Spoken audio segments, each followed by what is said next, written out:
How to cultivate courage. That's what we're going to talk about on today's video.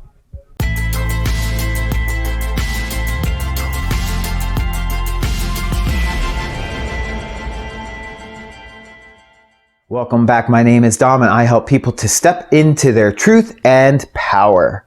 How to cultivate courage. Are your fears holding you back from living the life you deserve? Do you wish that you could show more courage in your day-to-day experiences? If you had more courage, maybe you could ask for that raise you've been wanting for, or maybe you could start that business, or feel more confident in closing the next sale, or even invite that man or woman of your dreams out. The possibilities are really endless. Notice as I've asked those questions, what may be coming up for you? What thoughts or feelings are present? I've noticed that there's usually a spark of excitement in the core of my being when I ask myself those questions. And soon my mind begins to think things and start asking itself questions, which then draws up some level of fear that tends to stop me dead in my tracks. But what is courage really? Courage is the ability to continue moving forward even in the face of challenge, adversity, or fear. Without fear, there could be no bravery. And without bravery, there's no courage. So being courageous is largely about managing your fear as best you can and still taking the best action available to you. Courage is like a psychological muscle, really. When we want to get stronger physically with our bodies, what do? We begin lifting heavier weights. We also do more cardio to build up more endurance and resilience. Being brave and cultivating courage is very similar. The more you participate with it, the easier it becomes to step into. Alternatively, the more you're willing to use and accept the fear and doubt as an excuse not to move forward, the easier that becomes. So the thing I want to highlight here is that you get really good at the things you do in practice regularly. So to cultivate courage, start out by first making a list of things that you're afraid to do, but wish you weren't. These can be things like asking that person out that you've had your eye on. Maybe it's riding a roller coaster or going skydiving or riding a motorcycle. Maybe it's trying a new kind of food. Maybe it's starting your own business or even leaving a bad relationship. Whatever they are, begin writing down that list. Once you have that list, now put that list in order from least fearful to most fearful, and begin at the top and work your way down one by one. These next 7 strategies I'm going to share with you will help you to develop the courage to tackle your list and move on to even bigger things. So number 1, decide that you're going to conquer your fears on that list. The simple act of making a decision means you've cut yourself off from all other possibilities. So declare to yourself that you're going to tackle your fears one at a time, one by one.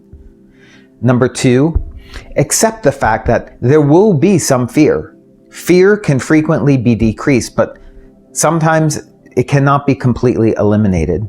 So remember that living courageously means dealing with some level of fear, but going forward anyway. Number 3, develop the idea that fear is never a good excuse to avoid doing something. Unless your life is physically in jeopardy, like jumping off a cliff, being afraid is really an ineffective way of choosing your course of action. We really want to resist making decisions based in fear and instead make all of our decisions based from a place of empowerment. So here's a tip for this one. Try to start basing your decisions on what you'd like to have in your life rather than on what you don't want, the actual fear. Number 4, ask yourself, what's the worst thing that can happen? Many times our knee-jerk reaction is to feel fear in a given situation because it's new, we've never experienced it before. But you might find out that the worst thing that can happen really isn't that bad at all. I recently had a teen client this past week fall into complete overwhelm over a mandated test that all the students are scheduled to take in a couple of weeks. The school teachers have been reminding the kids over and over every single day this week. And those constant reminders were beginning to create anxiety and overwhelm. And he became so focused on the test that he lost his focus on everything else. After asking some curious questions, he began to realize that the test results, even if he completely bombed the test, would have zero impact on him personally. And in that realization, he was then able to refocus on what was really important with his grades, and all of that weight from that mandated test that all the students had to take lifted, and he found his joy again. Number 5, take time to celebrate and reward yourself. After you complete one of the items on your list, celebrate the accomplishment. Be proud of yourself, because man, you've earned it. There's nothing like stepping into your courage and feeling the thrill of accomplishment. Number 6, recognize that feelings of fear and excitement are very closely related. Is a roller coaster exciting or scary? It's a really thin line for most people.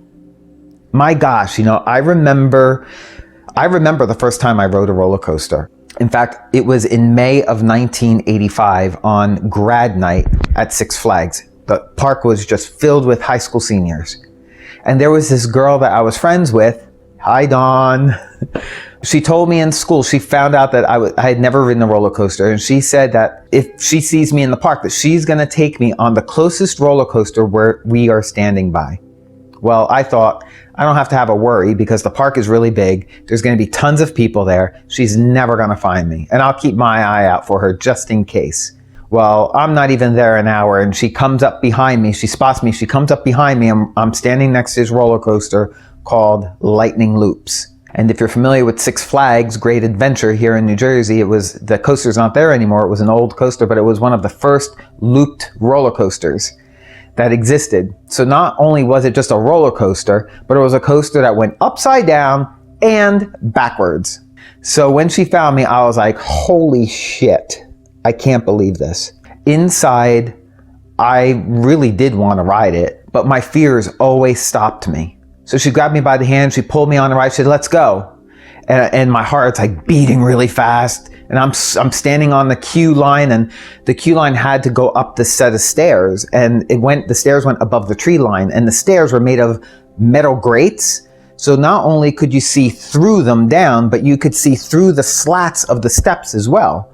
Well, then I realized that my fear of heights was kicking in, and I remember holding on to the handrail so tight and breaking out in this sweat while waiting online for the stairs. And every time that coaster took off, it shook the stairs.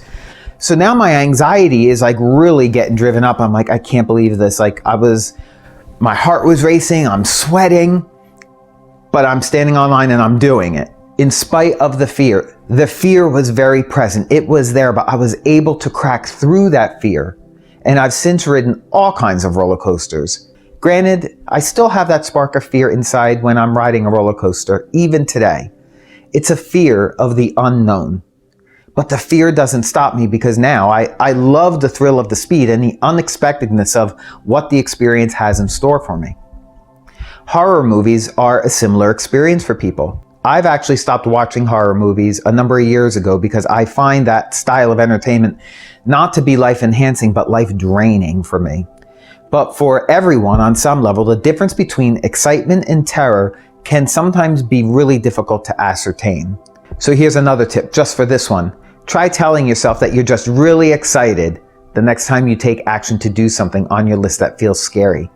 Number 7, use every tool at your disposal to minimize your fear and have faith in yourself. All kinds of things can help. Some suggestions: leaning into your faith, what you believe, meditation, prayer, hypnosis, coaching, regularly practicing your values and principles. All of these things are wonderful in reducing fear. When we're in fear, our mind is very much in an activated state. It generates thoughts and questions that just spawn the fear. So anything you can do to calm your mind down will help.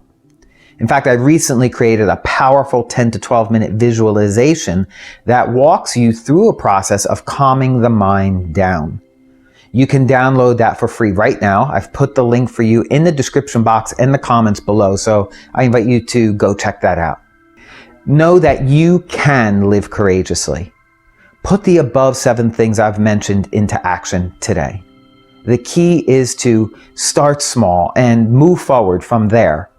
Remember that being courageous is all about taking action in spite of fear, not the absence of fear. And so there's no time better than right now to say yes and begin cultivating your courage. And so I'm curious, what would you love to step into courage on? Share that in the comments below. What would you love to step into courage on or with? I want to be able to inspire you and to encourage you. And share that in the comments. And so until I get to connect with you again for my next video, stay well, stay healthy, and stay empowered.